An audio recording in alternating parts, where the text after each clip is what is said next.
एक क्वेश्चन आया था यहाँ पर ही देखिएगा 2021 में डिस्ट्रीब्यूशन ऑफ कैश का क्वेश्चन पूछा था। 30 मिनट का घर बैठ के प्रैक्टिस कर लीजिएगा अपने से। आर एस बोल के दिया, आर एस के कैपिटल का पैसा दिया हुआ था और बाहर वालों का कर्जा था जो सिंडिकेटर 2 लाख रुपए का, आर लोन था 80,000 रुपये का, एस लोन था 60,000 रुपये। तो यहाँ पर देखेंगे 2 लाख रुपये सबसे पहले लाइन में लोग खड़े होंगे, ठीक है। 2 लाख रुपए खड़े होंगे, फिर 80,000 रुपये, 60,000 रुपये। ये लोग 1 यूनिट है तो इनका एक रेशो बना लीजिए 4:3 का रेशियो, ठीक है। उसके बाद इनका जो पेमेंट था, इनका कोई जनरल रिजर्व नहीं था, वो सब कैपिटल को एडजस्ट करते, पर कोई क्वेश्चन में कोई जनरल रिजर्व नहीं है, कोई ड्राइंग नहीं है, तो इसको माइनस नहीं करके डायरेक्ट हम लोग जो पैसा दिख रहा है वही पैसे को बैठा दिए। इससे पहले वाले वीडियो में आपने देख चुके होंगे और इसमें काफ़ी, इससे पहले वाले क्वेश्चन में भी आपने काफ़ी कुछ कर चुके होंगे।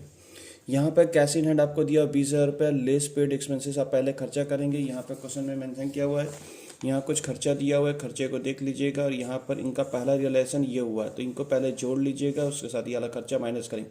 उससे पहले कैश में जो पैसा 20,000 पड़ा हुआ, पहले उस पैसे संग ये वाला खर्चा माइनस कर लेंगे।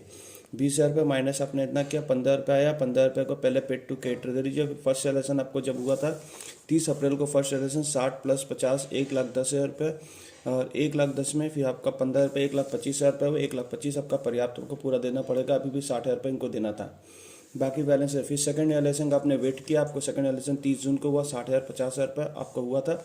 आपको 1,10,000 का हुआ, जिसमें आपको एक्सपेंसेस पेमेंट करना पड़ेगा। 8,000 रुपये आपने माइनस किया, 1,02,000 रुपये आपका रहेगा, जिसमें 60,000 रुपये पहले क्रेडिटर को देंगे, बचा 42,000 रुपये। 42,000 रुपये आपने इस रेशो 8:4:3 के रेशो में आपने बांट दिया, पैसा बढ़ गया। फिर आपका पास पैसा इसमें बाहर लोन, पार्टनर को लोन को देना है 56,000 आपको आर को लोन देना, और 42,000 आपको एस को लोन देना। बाकी कैपिटल के पैसा भी पड़े हुए हैं। थर्ड रियलाइजेशन में आपको 80,000 रुपये, 1.5 लाख, 2,20,000 रुपये। पहले आप इतना पैसे जोड़े हो, जोड़ के 2.5 लाख रुपये, इसमें से एक्सपेंसेस 15 रुपये आपने माइनस कर दिया। माइनस करने के बाद आपका जो पैसा है 2,35,000 रुपये।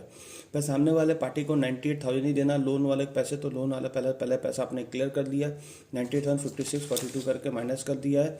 अब आपका जो बैलेंस बचा रहा 30,000 रुपये। अब ये जो बैलेंस आपको बचा, यहाँ से फिर हम लोग माइनस करके आपका बैलेंस बच रहा, सॉरी, यहाँ पर जो हम लोग अब रहा तो इसका रियलाइजेशन, अब इसका पेमेंट ऑर्डर करेंगे 1.5 लाख रुपये, 1,20,000। जब पार्टनर को पैसा देने जाओगे तब यहाँ पर डिस्कशन करना पड़ेगा कि पार्टनर को कैसे पेमेंट करना है।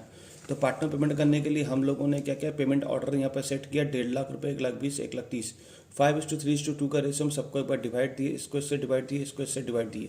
देने के बाद आपका यहाँ पर आ रहा 30,000 रुपये, 40,000 रुपये, 15 रुपये। इसके संग इसको डिवाइड देंगे 15 रुपये, इसके संग इसको डिवाइड दिए 40,000 रुपये, इसके संग इसको डिवाइड दिए, ये वाला है। जो छोटा वाला रहेगा उस सबके संग अपना मल्टीप्लाई फिर से उसी रेशियो से मल्टीप्लाई होगा। तो 15 × 5 किया 75 रुपये, 15 × 3 किया 45,000, 15 × 2 किया 30,000 रुपये। जिस कॉल ये ऑर्डर हुआ, पेमेंट ऑर्डर। अभी भी कुछ पैसा एक्स्ट्रा दिख रहा है, 75 दिख रहा है, तो 75 जो दिख रहा है इसको इसके उस रेशियो से डिवाइड देंगे, इसको इस रेशियो से डिवाइड देंगे, तो आपका आया 15,000 रुपये और 25,000 रुपये। तो 75 को डिवाइड बाई 5 करेंगे तो आपको 15,000 रुपये आएगा, और 75 को डिवाइड बाई 3 करेंगे तो 25। इसमें छोटा जो रहेगा उसको फिर से मल्टीप्लाई करेंगे उस रेशियो के साथ। तो आपका फिर से 15 × 5 किया 75 रुपये, 15 × 3 किया तो 45,000 रुपये। यानी आपका सबसे पहला पेमेंट आपको 30,000 रुपये करना पड़ेगा, दूसरा पेमेंट आपका सेकंड ऑर्डर, ये आपका 75 + 45, यही छोड़ के मैंने यहाँ लिखा हूँ 1,20,000 पेमेंट करना होगा। 5:3 का रेशो करेंगे आप। फिर आपका थर्ड पेमेंट जो है ये वाला जो आपका स्टैंडर्ड कैपिटल निकला हुआ है 1,00,000 1.5 लाख रुपये, 5:3:2 का रेशो करेंगे। अब इसका पेमेंट ऑर्डर से देख के समझ आ गया कैसे पेमेंट ऑर्डर करना है, देख लीजिए एक बार, समझ लीजिए। उसके बाद फिर हम लोगों ने अब देखा है, सबसे पहला पेमेंट आप किसको करेंगे, 30,000 वाले पार्टी को पहले पैसा देंगे। 30,000 वाले को पहले अपने पैसा दिया, तो आपके पास जो पैसा था 30,000 रुपये आपने दे दिया। आपका बैलेंस बना हुआ 1,07,000 रुपये, तो 1,07,000 रुपये थर्ड पेमेंट, सेकंड पेमेंट का ऑर्डर था 1,20,000। अब 1,20,000 में आपके पास तो पैसे तो 1,07,000 ही थे, तो 1,07,000 को आपने दोनों पार्टनर में बांट दिया, ए और बी में, आर और एस के में बांट दिया। कौन से रेशो में, 5:3 के रेशो में पैसा बांट दिया। अब यहाँ पे पैसा खत्म हो गया। अब इनको अल्टीमेटम ए आर को कितना देना है, एस को कितना देना है, के को कितना देना है, ये देना है। अभी भी आपका सेकंड पेमेंट में आपका 7,000 रुपये रह गया है। तो आपके पास जो अभी आखिरी रियलाइजेशन आएगा, फोर्थ रियलाइजेशन 70,000 रुपये है, जिसमें 5,000 रुपये अपने खर्चा माइनस के 13,000 रुपये आपका 1,20,000 पार्टी को देना था। 1,20,000 में अपने 1,07,000 दे चुके हो, आपका बचा 13,000 रुपये बचा। तो 13 पहले वो वाला ऑर्डर में पहले पेमेंट कर दीजिए। जब बच जाएगा तो 13 देखिए कैसे पेमेंट हुआ, यहाँ पर 13 को पेमेंट कर दिया गया। ठीक है। पेमेंट करने के बाद आपका पार्टी का पैसा ऐसा बचा हुआ है।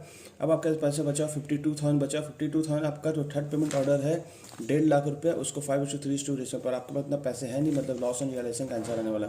तो 52,000 को आपने पेड कर दिया है 26,015,600 रुपये, और यहाँ पर ही आपका जो रहा 10,400 रुपये। इसको माइनस करने के बाद जो बैलेंस आ रहा है that is called loss and realisation. ठीक है, चलिए sir, thank you, bye bye, see you.